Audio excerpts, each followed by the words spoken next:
Go. Hi, everyone, and welcome to Crap with Countess Caroline. One of the most exciting country bands to emerge out of Hobart, Tasmania is the Wolfe Brothers, and I'm fortunate enough to have Tom Wolfe with me right now. Welcome, Tom. Great to be here. Thanks very much for having me on. Not a problem. Now, I have to congratulate you. I believe you're a dad now. I am. I've got a little 14-month-old girl, or 15-month now old girl, Evelyn, Evie, who has just started walking this week. So life's about to get a lot more hectic, but it's wonderful. And we've actually, me and my wife are pregnant again. We've got another one on the way. So congratulations again. Yeah. We decided we don't want to sleep for the next 5 years. So no, it's really great though. Very, very, very happy. I think the population has sprung up since COVID. Yeah, Evie is as a COVID baby. It's funny when you don't go on the road every weekend, what happens? You know, all of a sudden start having all these babies. So that's great. It's wonderful.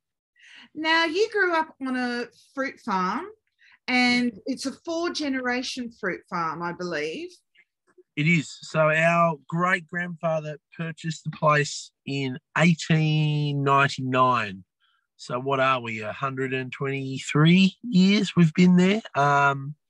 It's my great-grandfather, George, and then went down to his son, Ernie, and then my dad and my uncle have had it for the last generation. And, we lost Dad in 2016. So I've been, me and my uncle have been taking the reins of the farm since, and it's great. I mean, it's not the biggest place by any means, and when we doesn't grow as much fruit as it once did, but, you know, it's a very special place to us. There's a lot of history, and it's our home. You know, we've been there for a long time. So, it's.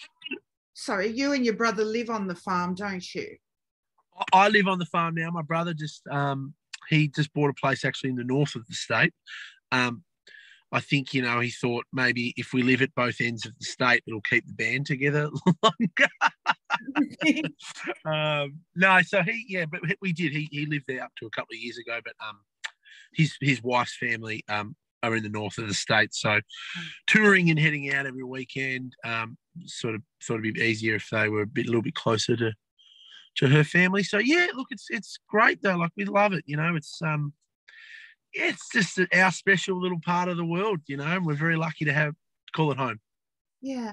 I've also noticed that now you're back on the road at the moment. How is that taking its toll on your wife with a new baby? Look, she's doing really well. Like,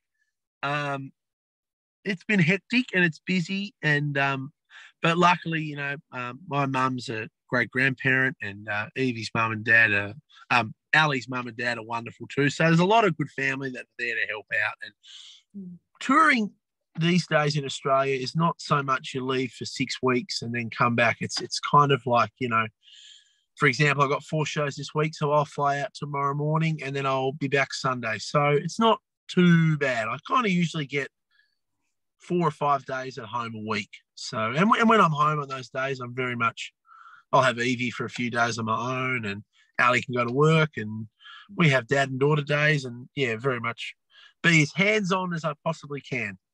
That's great. Now, you've also got a very musical family as well. I do.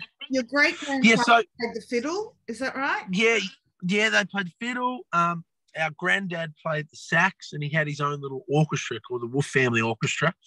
So while there's been this sort of farming, there's always been the music as well, and it's been a real outlet, something whole families enjoyed. Like our granddad Ernie, who was nicknamed Curly Wolfe, he played 20 odd instruments.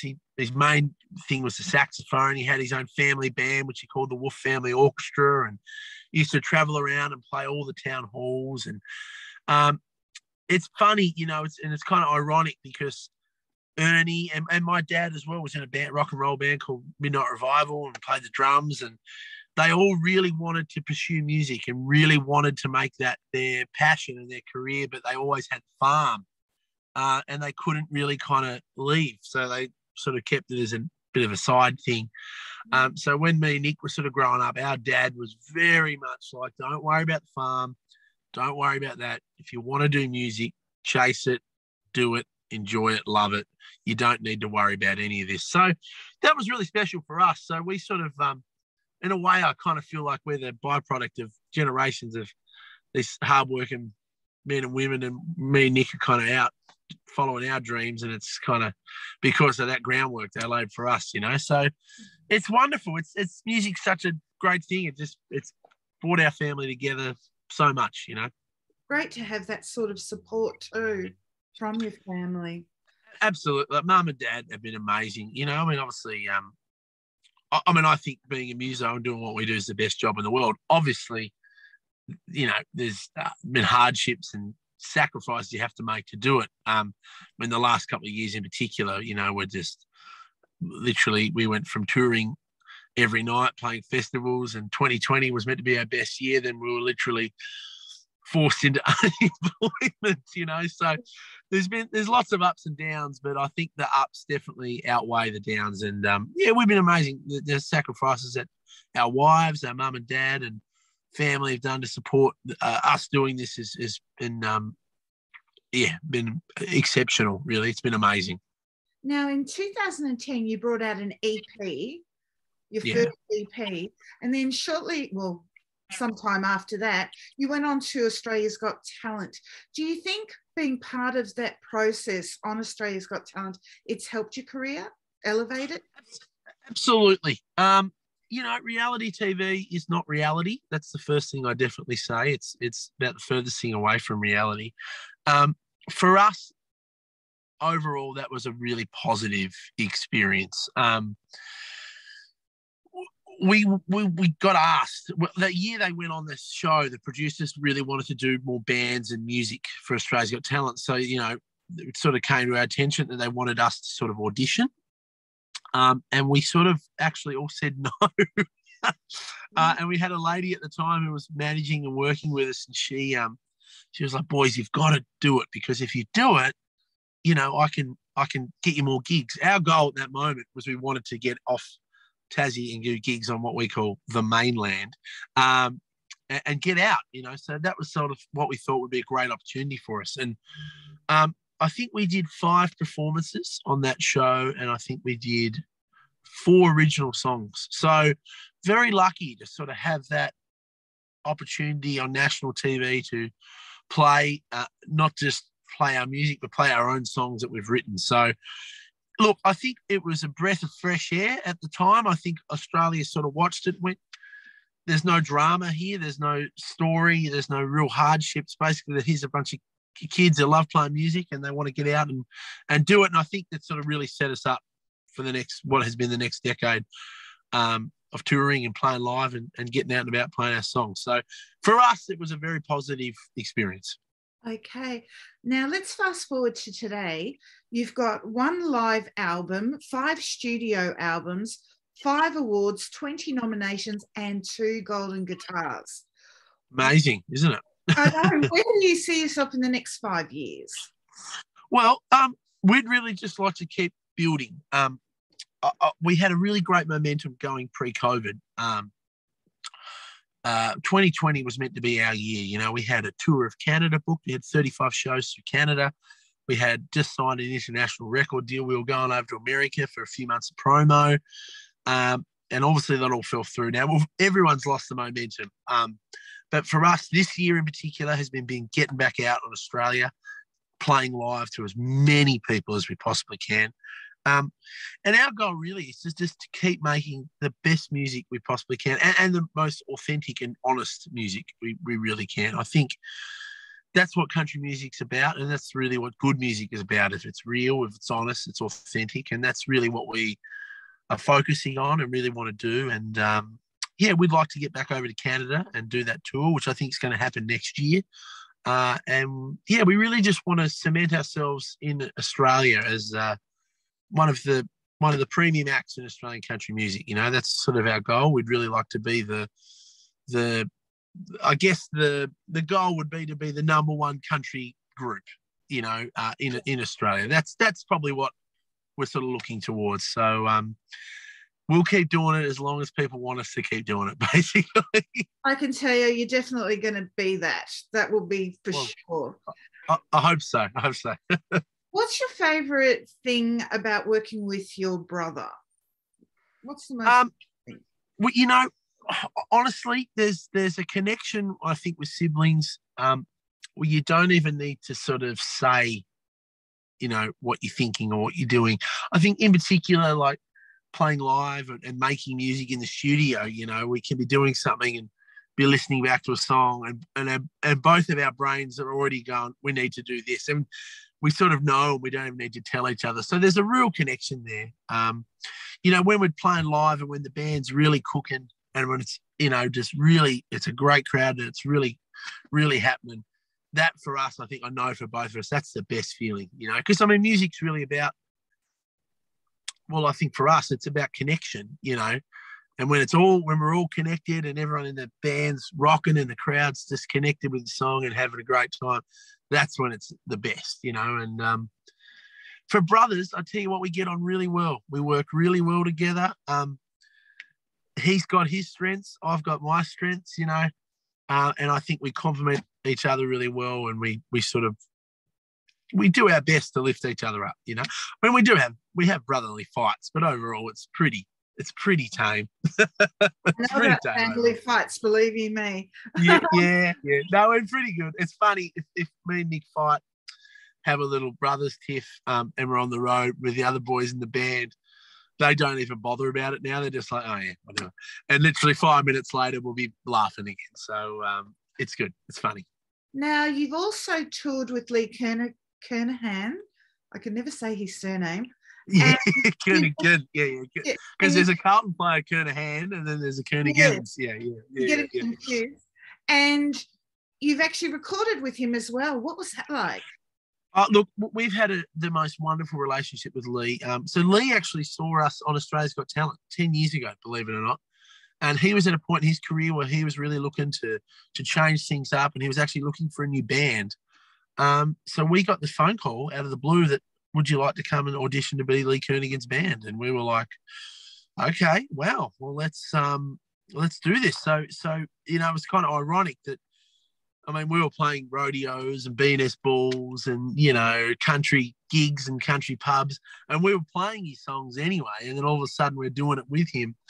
It's been a wonderful, you know, we've recorded albums together. We've toured Australia together. We've written songs together.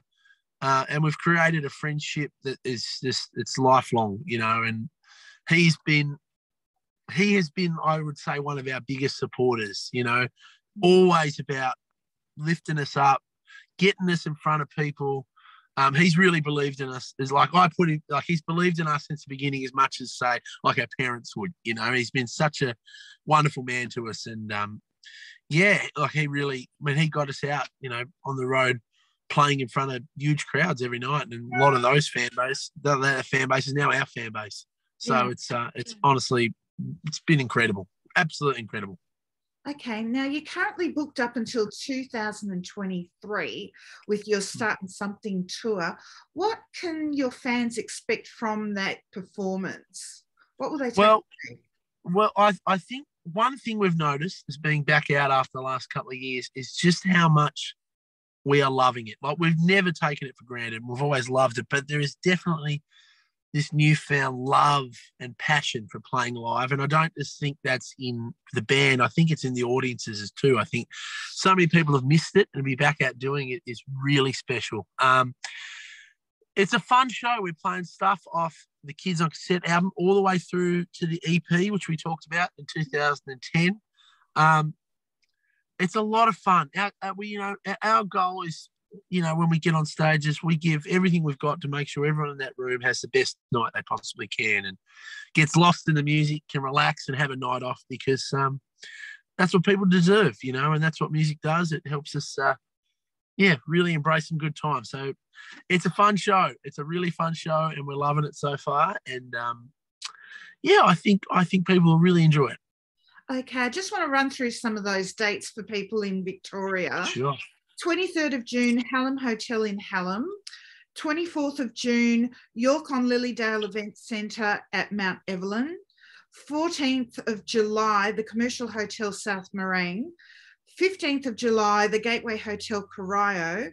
16th of July, Max Hotel in Melbourne. So you've got quite a few there in Victoria. There and is. sure there'll be others added as we go along. If you could sing with anybody dead or alive, who would it be with?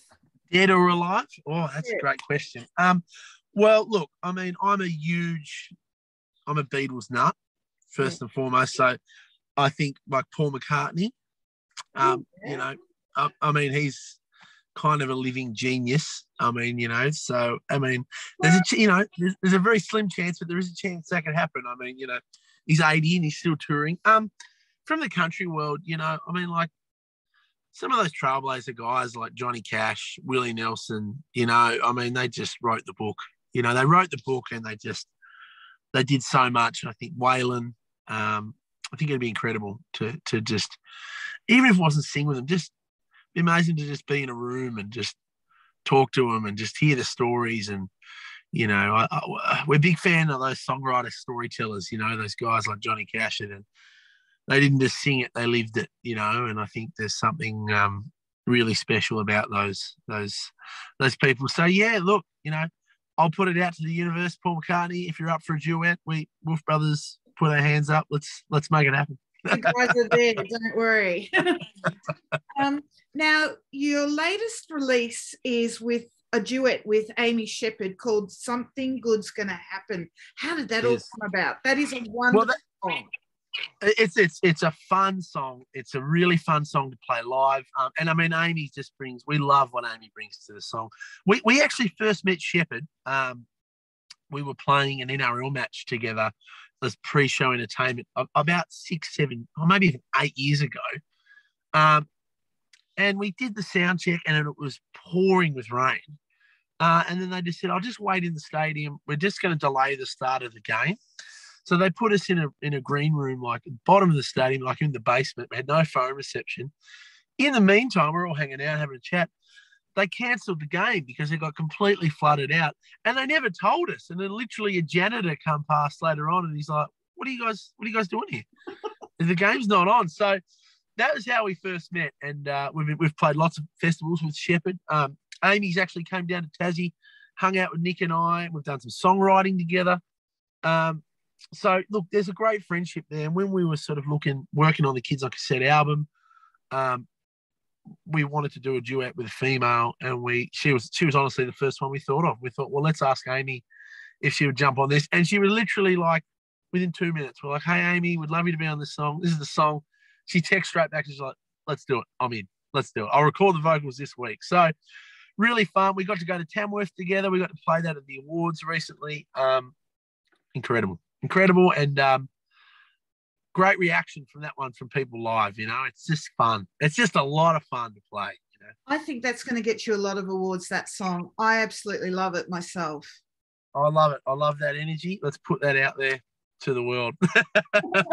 Okay, well, if people want to get tickets, they can go to your website. If they want merchandise, they can go to your website.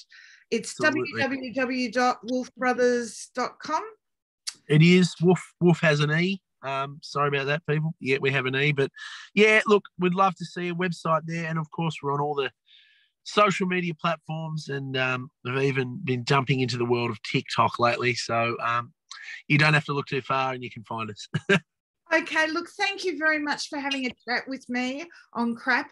And I look forward to talking to you further down the road, down that road of the farm, maybe. Yeah, absolutely. Great to chat. Thanks so much. And thanks everyone out there. Stay safe, and we'll see you on the road very soon. Okay, thanks.